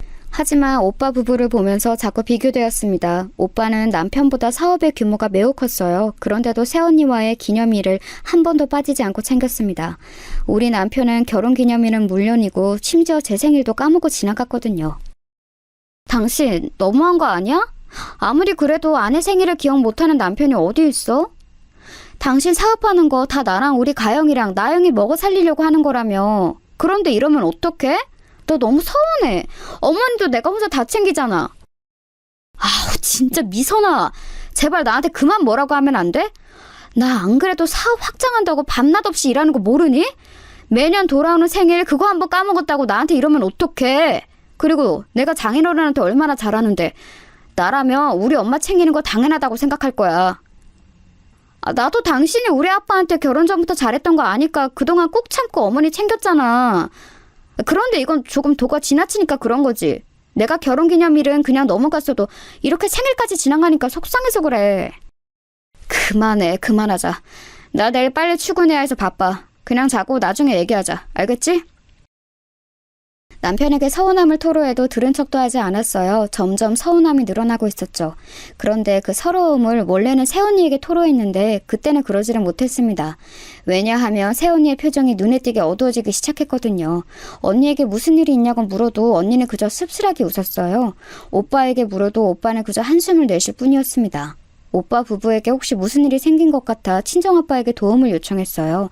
그런데 친정아빠는 오히려 저보다 오빠 부부에 관해 모르고 있었습니다. 의아함을 유지한 채 혼자 시어머니를 열심히 챙기고 사니 어느덧 우리 딸들의 나이가 5살이 되었습니다. 그동안 남편은 사업이 생각보다 많이 커졌어요. 남편과의 사이가 신혼 때처럼 좋지는 않았어도 저도 남편을 이해하려고 노력하니 괜찮아진 상태였습니다. 그러다 아이들을 키우느라 오빠 부부와 자연스럽게 멀어져서 오랜만에 오빠네 집에 간 날 저는 아주 깜짝 놀랐어요. 원래는 저를 새언니가 자주 챙겨주어 일주일에도 몇 번이나 오빠 집에 갔었거든요. 그런데 아이들이 크면서 저도 시어머니를 혼자 아이들을 데리고 방문하고 또 아이들도 여기저기 다니다 보니 바빠서 잘 가지 못했어요. 그래서 몇 달 만에 새언니와 오빠를 보러 혼자 아이들을 챙겨갔는데 오빠가 살이 10kg도 더 빠져 있었습니다. 너무 놀라서 무슨 건강에 문제가 생긴 줄 알았어요. 실제로 얼굴이 많이 상해 있었고 새언니도 근심이 많아 보였습니다. 제가 조심스럽게 혹시 무슨 문제가 있냐고 했더니 둘은 괜찮다고 말을 아꼈어요. 그날 집에 오며 얼마나 많은 생각을 했는지 모릅니다. 혹시라도 건강에 이상이 있을까봐 친정아빠에게 다음날 연락하려고 했어요. 그런데 거짓말처럼 바로 다음날 아침에 제가 연락하기 전에 아빠에게 먼저 연락이 왔습니다. 미선아, 김서방 어디 있니? 이게 무슨 일이냐? 아니 지금 너는 어디야? 김서방은? 세상에, 아이고 어떡하니, 어떡해. 응? 아빠, 내가 안 그래도 연락하려고 했었어요. 아침부터 웬일이야? 우리 통했나 보다. 김서방은 어제 회사 일이 매우 바쁘다고 안 들어왔어요. 회사 옆에 일 바쁠 때 자는 집 하나 구했거든요. 아마 근데 지금은 출근했을 텐데요? 왜요? 무슨 일 있어요? 미선아, 나도 회사에서 연락이 급하게 와서 지금 알게 됐어. 잘 들어라. 우리 집안 사업이 제대로 망했어. 이걸 어떡하니? 일단 급한 대로 김서방에게 도와달라고 해야 할 것 같아. 그런데 내 전화를 안 받아서 지금 회사로 가고 있다. 너라도 연락할래? 뭐라고요? 아빠 그게 갑자기 무슨 말이에요? 우리 친정 사업이 망했다고요? 아니 말이 안 되잖아요. 이게 하루아침에 그럴 수가 있는 거예요? 아니면 다 알고 있었는데 저만 모르고 있던 사실이에요? 일단 저도 남편에게 연락해 볼게요. 아빠의 전화에 저는 너무 놀랐습니다. 피가 식는 기분이라는 게 이런 기분이구나 알게 되었어요. 손이 너무 떨려서 남편에게 전화를 거는 것도 힘들었습니다. 겨우 정신을 붙들고 남편에게 전화했는데 통화 중이더라고요. 오빠와 새언니에게 연락해도 연결이 되지 않았습니다. 너무 놀라서 혼자 찬물을 마시며 겨우 진정하려고 했어요. 그런데 여전히 몸이 사시나무처럼 떨려서 진정할 수가 없었습니다. 당장 남편에게 가고 싶었는데 아이들이 유치원에서 오면 봐줄 사람이 없었어요. 혹시나 해서 시어머니에게 연락했는데 어머니는 오히려 그게 무슨 소리냐고 묻더라고요. 당신 아들에게 무슨 일이 생겼냐고 흥분하길래 달래느라 고생했어요. 그 상태로 저는 가족들의 연락을 겨우 기다리고 있었습니다. 어렸을 때부터 우리 집에 서류를 처리하던 김비서님이 있었어요. 그 김비서님은 아빠가 자리에서 물러나며 은퇴하셨는데 그분에게 연락이 왔습니다. 오랜만에 김비서님의 목소리를 들으니 눈물이 나오더라고요. 겨우 진정하고 들어봤더니 친정 사업이 망했고 돌이킬 수 없다고 말씀하셨습니다. 어디서부터 손을 대야 할지 본인도 모르겠다고 한숨을 쉬더라고요. 아이들을 급하게 유치원에서 빼서 저는 급한 대로 시어머니에게 딸들을 맡기고 오빠 회사로 갔습니다. 그때까지 우리 남편은 저에게 연락이 오지 않았어요. 아무리 연락해도 받지를 않더라고요. 오빠 회사에 도착하니 회사가 난리가 아니었습니다. 기자들도 많았고 직원들도 우왕좌왕 난리였어요. 전혀 사태를 모르는 것 같은 직원도 몇 있었습니다. 저도 오빠 회사에 종종 방문해서 얼굴이 익숙한 사람도 있었는데 다들 울상이었어요. 그런데 이상한 점이 있었어요. 아무리 오빠를 찾아도 오빠의 모습이 보이지 않았습니다. 회사 내부는 말 그대로 엉망진창이었어요. 여기에는 오빠가 없는 것 같아 오빠가 사는 아파트로 갔는데 이상할 정도로 조용했습니다. 오빠는 물론이고 세훈이도 집에 없었어요. 어디 나갔나 생각하며 아빠에게 연락했더니 아빠도 오빠의 집으로 왔어요. 그렇게 오빠 부부를 기다리는데 다음 날이 되어도 오빠 부부는 나타나지 않았습니다. 그 사이 남편과 연락이 겨우 되었는데 남편도 당황한 상태였어요. 여보, 이게 무슨 일이야? 나 급한 일 때문에 종일 회사에서 회의하느라 몰랐어. 회사가 부도가 났다고? 아이, 너무 당황스럽다. 나 일단 당신 있는 곳으로 갈게. 기다려. 남편까지 같이 오빠와 세훈이를 기다리다 못해 찾았는데 찾을 수가 없었어요. 그 과정에서 몇십 년간 운영했던 우리 친정사업은 돌이킬 수 없을 정도로 망하게 되었습니다.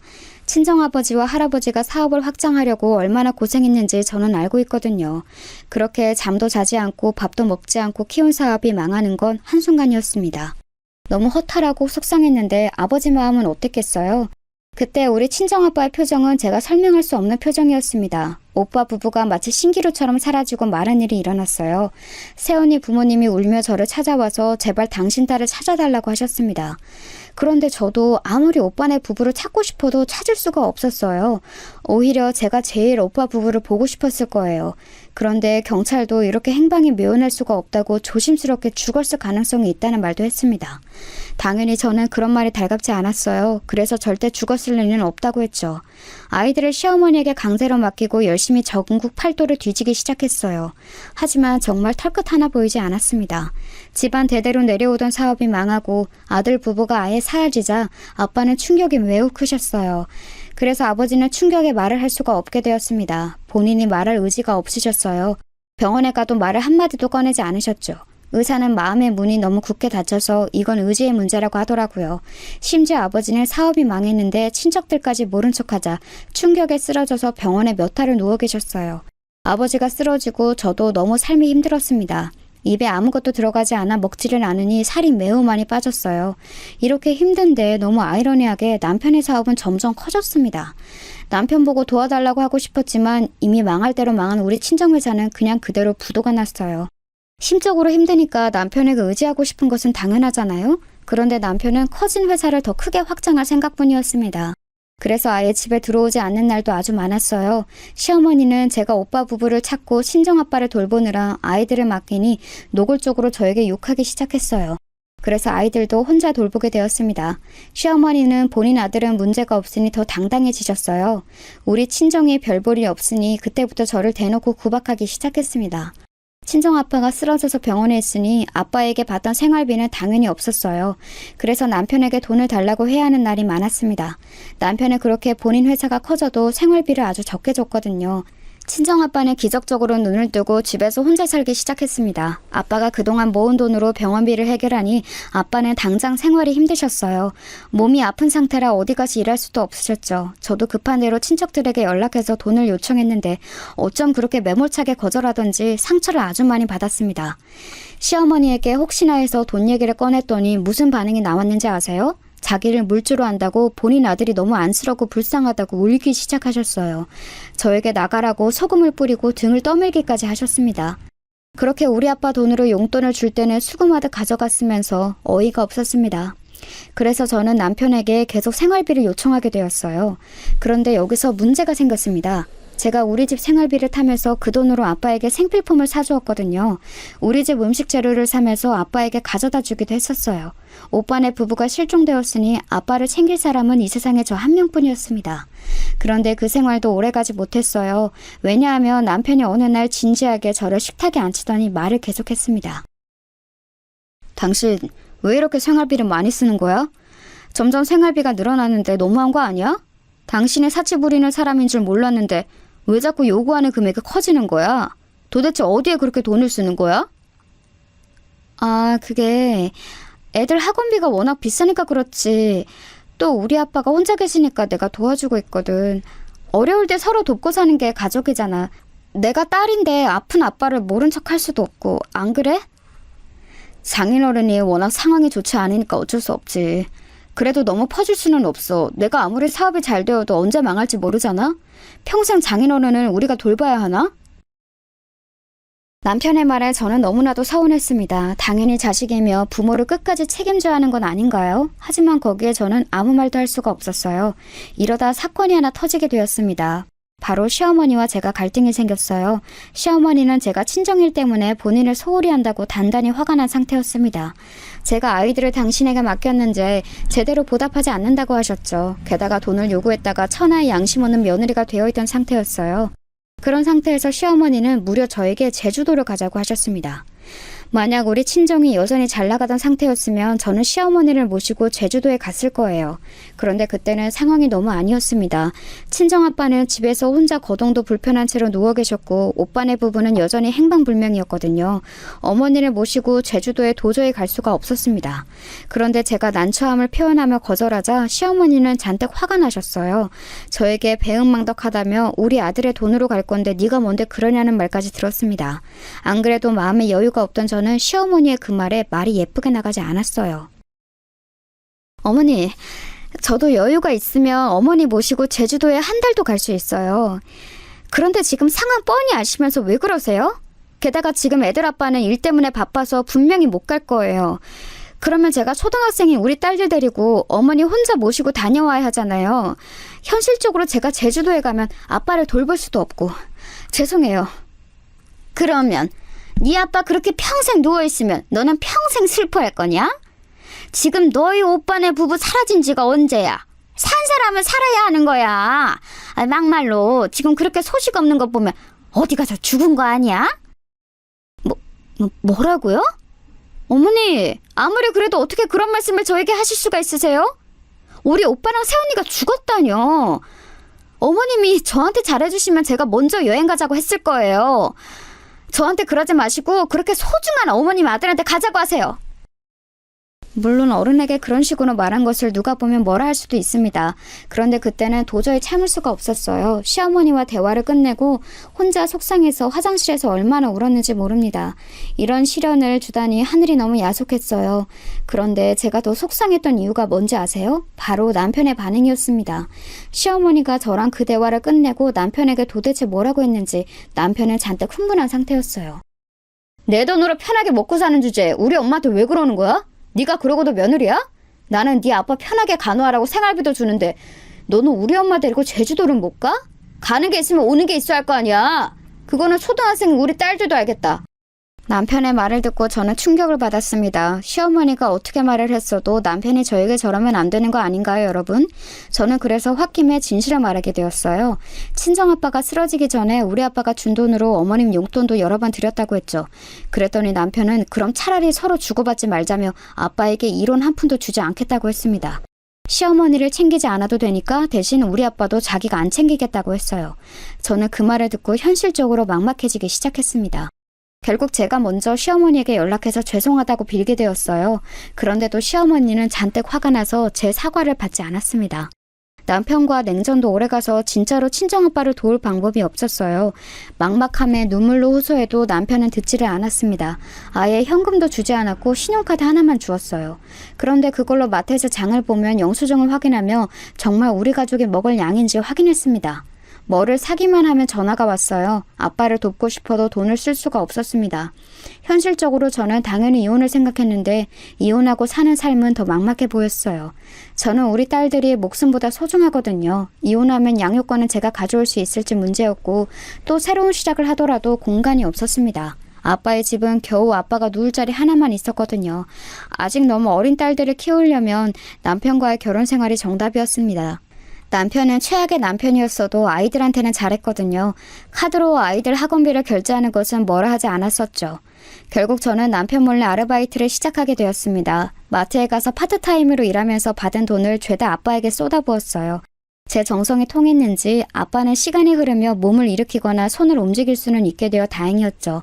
조금씩 걸을 수도 있었는데 여전히 말은 하지 않았어요. 충격이 워낙 컸으니 어쩔 수가 없었습니다. 그때까지 오빠네 부부는 소식이 없었어요. 흥신소에 연락해서 알아봤는데 금액이 생각보다 너무 비싸더라고요. 아빠를 돕는 비용도 부족해서 흥신소는 생각도 할 수가 없었습니다. 그렇게 몰래 일하면서 아빠를 도우며 사는 것도 몇 년이 흐르게 되었어요. 남편과의 관계는 아주 최악이었습니다. 남편은 딱 아빠의 역할만 가정에서 하고 남편의 역할은 하지 않았어요. 아예 집에 들어오지 않는 날도 많았습니다. 사실 저는 그때 남편이 바람을 피우고 있다는 것도 알았어요. 왜냐하면 남편은 본인의 외도를 숨길 생각도 하지 않았습니다. 대놓고 여자 향수를 묻히고 들어오거나 립스틱이 묻은 셔츠를 저에게 주며 세탁하라고 하기도 했어요. 저도 이제 남편에게 기대가 전혀 없어서 뭐라 하고 싶은 마음도 들지 않았습니다. 심지어 같은 방에 있어도 상간녀와 통화까지 하더라고요. 그때는 저도 기가 차서 남편을 쳐다보았더니 뭐라고 했는지 아세요? 걱정하지 마. 내가 그래도 우리 애들한테는 진심이잖아. 내가 좋은 남편은 아니어도 좋은 아빠는 자신 있어. 좋은 사위는 될 생각이 없나 봐. 그렇게 결혼 전에는 우리 아빠한테 먼저 찾아가고 그러더니 너무하네. 당신 우리 아빠 쓰러지고 한 번도 안 찾아간 거 알아?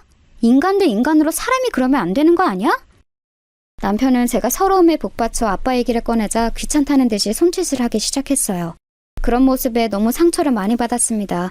이렇게 저는 지옥 같은 세월을 보냈어요. 그렇게 아이들만 보고 살기 시작했습니다. 간간히 오빠 부부를 찾으려고 애를 써도 제가 현실적으로 할 수 있는 것은 없었어요. 오빠네가 살던 집은 그대로였는데 시간이 날 때마다 가서 괜히 청소하기도 했습니다. 혼자 오빠네 집에 앉아있으면 예전 생각이 참 많이 났어요. 그러면서 친오빠도 친오빠지만 엄마처럼 저를 챙겨주던 새언니가 그렇게 그리웠습니다. 아빠는 저지경이 되고 남편과의 사이는 최악이고 마음 둘 곳이 전혀 없었어요. 그리고 제가 원래 피아노를 전공했는데 결혼하면서 피아노를 그만두었거든요. 이거는 아직도 후회되는 일이랍니다. 원래는 피아노를 더 배우려고 유학도 준비하고 있었어요. 그런데 남편이 결혼하자고 해서 유학을 포기하고 결혼을 서둘렀던 거랍니다. 같이 피아노를 전공했던 제 친구들은 교수로 일하거나 적어도 학원 원장을 하며 너무 잘 살고 있었어요. 저는 친정이 망하고 주변과 연락을 다 끊었습니다. 우리 집에 관해서 얘기가 나오는 것도 너무 싫었고 할 말도 없었어요. 진심으로 도와주려고 하던 친구들이 있었을 수도 있는데 그냥 다 부담스러웠습니다. 이렇게 살던 어느 날 친정 아빠네 집에 가서 집안일도 하고 아빠를 돌보려고 했어요.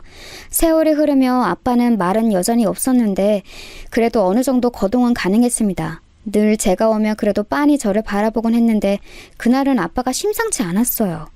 표정이 심하게 어두웠고 저를 오래 쳐다보지도 않더라고요. 자세히 보니 식은땀까지 흘리고 있었습니다. 순간 아빠의 건강에 이상이 생겼다는 직감이 들었어요. 그래서 그런 아빠를 데리고 급하게 병원에 가서 검사를 받게 되었습니다. 예전보다는 거동이 어느 정도는 가능해도 아빠는 온전한 정상인의 형태는 아니었어요. 그래서 땀을 뻘뻘 흘리며 겨우 택시에 태워 응급실에 갔습니다. 그런데 저는 응급실에 도착해서 검사하고 의사의 말을 들으며 정말 깜짝 놀라게 되었어요. 이게 지금 어떻게 설명해야 할지 저도 모르겠습니다. 일단 환자분이 현대의학으로는 설명하기 힘들어요. 입원해서 조금 징후를 지켜봐야 할 것 같습니다. 지금은 해당하는 병명이 없어요. 의사의 말에 저는 너무 놀라서 당황했어요. 아빠를 입원시키고 곁을 지키는데 병원비 걱정이 제일 먼저 들었습니다. 아픈 아빠를 두고 병원비가 먼저 생각이 나서 너무 미안했어요. 하지만 어쩔 수가 없었습니다. 제가 실제로 남는 시간에 겨우 일하면서 아빠의 생활비를 대고 있는데 병원비는 어마어마하잖아요. 끌어서 올 돈도 전혀 없었고요. 그렇게 일주일간 입원 끝에 의사는 저에게 말했습니다. 유감스럽지만 희귀병입니다. 이게 원인을 정확하게 알 수가 없어요. 그래서 최대한 진통제 위주로 처방할 건데 혹시 모르니 입원을 계속해서 경과를 지켜봐야 해요. 이대로 집에 가시게 된다면 생명이 위독합니다. 아빠는 병명도 제대로 없는 희귀병이었어요. 온몸에서 열도 심하게 나고 몸을 움직일 수도 없었습니다. 피부에는 반점이 올라오고 아빠는 고통에 너무 힘들어했어요. 가장 힘든 것은 원인을 모른다는 거였습니다. 그런 아빠를 집으로 데려갈 수는 없었어요. 병원에서도 입원해서 상태를 봐야 한다고 했었죠. 제가 아빠를 도우며 몰래 모았던 돈은 겨우 70만 원이었습니다. 그 돈은 첫날 응급실 비용으로 전부 썼어요. 아무리 주위를 둘러봐도 돈을 빌릴 곳이 없었습니다. 급하게 피아노를 같이 전공했던 동기들과 연락이 끊긴 친척들에게도 연락했어요. 하지만 한 명도 저를 도와주는 사람이 없었습니다. 너무 막막해서 눈물도 나오지 않았어요. 결국 저는 남편에게 부탁하게 되었습니다. 사실 남편은 그때 사업이 너무 잘 된 상태였어요. 누가 들어도 아는 회사를 운영하고 있었습니다. 너무 슬프게도 그런 남편은 저에게 전혀 관심이 없었어요. 대놓고 바람을 피우고 아예 집에 들어오지도 않았습니다. 저에게 생활비를 주지도 않았어요. 그저 겉으로만 부부라는 관계였습니다. 남편과 말한 지도 얼마나 오래되었는지 모르던 상태였어요. 남편에게 부탁하려고 이틀이나 기다렸더니 남편이 집에 왔습니다. 평소였으면 남편이 와도 그냥 아무 말도 하지 않았을 텐데 그날은 제가 먼저 말을 걸었어요.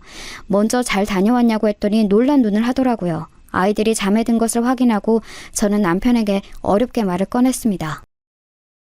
여보, 당신한테 이런 말을 해서 너무 미안해. 그런데 우리 아빠가 지금 많이 아파. 제발 한 번만 도와주면 안 될까? 응? 내가 이렇게 빌게. 당신이 하라는 대로 다 할게. 어머님도 내가 많이 챙길게. 그런데 남편은 제가 아무리 부탁해도 들은 척도 하지 않았어요.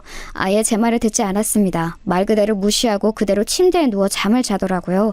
철저하게 제 부탁은 무시당하게 되었죠. 너무 비참하고 속상해서 그날 밤은 한숨도 자지 못했습니다. 그렇게 다음 날이 되고 병원에 갔더니 간호사가 저를 불렀어요. 오늘은 꼭 수납해야 한다고 강조했습니다. 그렇지 않으면 아빠를 계속해서 입원시킬 수가 없다고 했죠.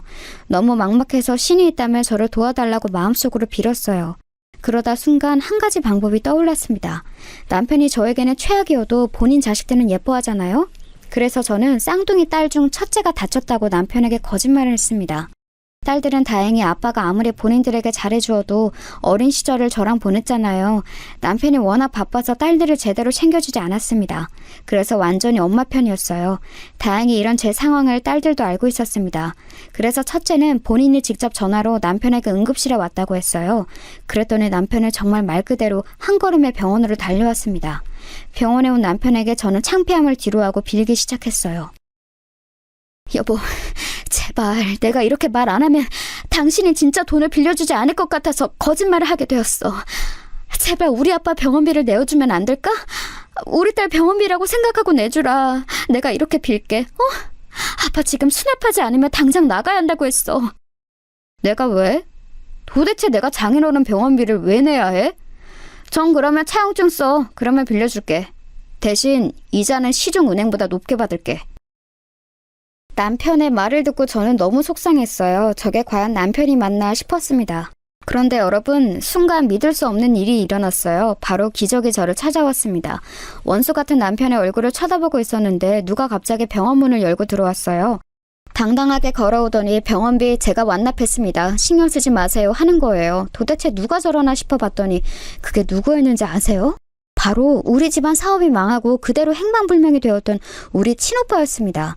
너무 놀라 그대로 입을 벌리고 굳은 채로 오빠를 바라보았어요. 아무 말도 못하고 이게 무슨 일인가 싶었습니다. 저는 순간 제가 그대로 죽어서 천국에 온 줄 착각했어요. 딸이 신이 나서 외삼촌이라고 부르는 소리를 보면 죽은 것은 아니었죠. 너무 놀라서 숨도 제대로 쉬어지지 않았습니다. 오랜만에 본 오빠는 실종된 상태 그대로였어요. 몰라볼 수가 없었습니다. 그런데 제가 더 놀랐던 점이 뭔지 아세요? 바로 남편의 태도였어요. 우리 오빠가 문을 열고 들어오자 저보다 남편이 더 소스라치게 놀랐거든요. 마치 저승사자를 본 사람처럼 덜덜 떨기 시작했어요. 심지어 몸도 제대로 가누지 못해 그대로 주저앉더라고요. 우리 오빠를 향해 손가락질하며 말을 잇지 못했습니다. 그러더니 갑자기 자기 혼자 거품을 물고 실신까지 했어요. 저는 오빠를 보고 안 그래도 놀랐는데 실신한 남편을 보고 더 놀라게 되었습니다. 이게 도대체 무슨 일인가 싶었어요. 그러자 그런 저를 향해 오빠가 웃으며 말을 건넸습니다. 미선아, 그동안 고생 많았다. 오빠가 천천히 그동안 있었던 일을 다 설명할 테니 조금만 기다리렴. 아버지 병원비는 내가 다 냈으니 그건 전혀 걱정하지 마. 우리 집을 네가 종종 와서 돌봐준 것 같은데 맞니? 고맙다. 오빠가 저에게 말을 건네는데 저는 대꾸할 수도 없었어요. 그저 하염없이 눈물이 흘렀습니다. 쓰러진 남편을 입원시키고 저는 오빠를 데리고 아빠 병실로 갔어요. 그랬더니 기적이 일어나게 되었습니다. 그렇게 원인을 모르는 병으로 고생하던 아빠는 오빠를 보자마자 안색이 좋아졌어요. 그리고 오빠가 실종된 후로 굳게 닫혔던 입을 열었습니다. 더듬거리면서 오빠 이름을 불렀어요. 그 모습을 보고 저는 바닥에 엎어져서 엉엉 울었습니다. 정신을 차리고 오빠를 따라 집에 갔더니 새언니가 저를 기다리고 있었어요. 둘이 부둥켜 안고 그동안 서로 고생했다며 울었습니다. 그리고 차분하게 오빠와 새언니의 말을 들었는데 저는 들으면서 믿을 수가 없었어요. 전혀 예상하지 못했던 이야기가 제 귀로 들려왔습니다. 미선아, 사실 나는 네 남편에게 사기당했어. 처음에는 나도 우리 회사를 그렇게 대놓고 배신한 기업이 너희 남편 회사일 거라 상상하지 못했어. 그런데 우리 임원들에게 접근해서 자료를 다 빼가고 사람까지 다 데리고 가더라.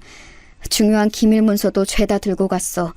손을 쓰려고 했는데 그때는 이미 늦었더라. 정신을 차리니 우리 회사는 부도가 났고 아내와 나는 당장 할 수 있는 게 전혀 없었어.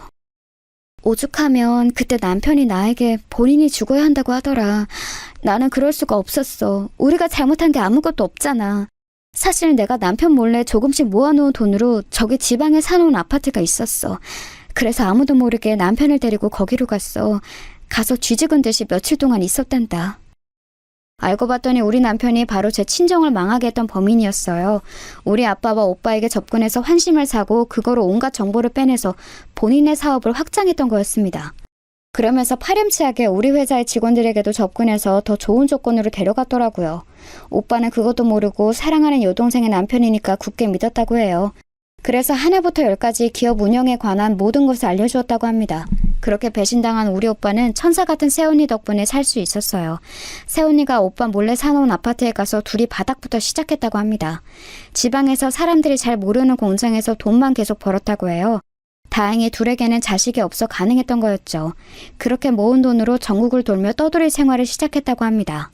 아파트를 팔아 트럭을 사고 생활용품을 팔며 돈을 모았대요. 그러다 조금 여유가 생기자 지방에서 사업을 다시 시작했다고 합니다. 원래 사업에 소질이 있던 우리 오빠는 금세 감을 찾아 그렇게 성공하게 되었던 거죠. 저는 오빠와 새언니가 그동안 고생했던 얘기를 들으니 너무 가슴이 아팠어요. 그런데 오빠 부부는 오히려 제 얘기를 듣고 눈물을 보였습니다. 결론은 우리 남편이 범인이었어요. 오빠는 생각보다 훨씬 큰 회사를 운영하고 있었습니다. 당장 이혼부터 하라고 하며 변호사를 무려 4명이나 선임해 주었어요. 그래서 저는 딸들의 양육권도 빼앗기지 않고 그대로 이혼할 수 있었습니다. 그리고 남편의 회사는 철저하게 망했어요. 우리 친정에 망했던 것처럼 그대로 부도가 났거든요.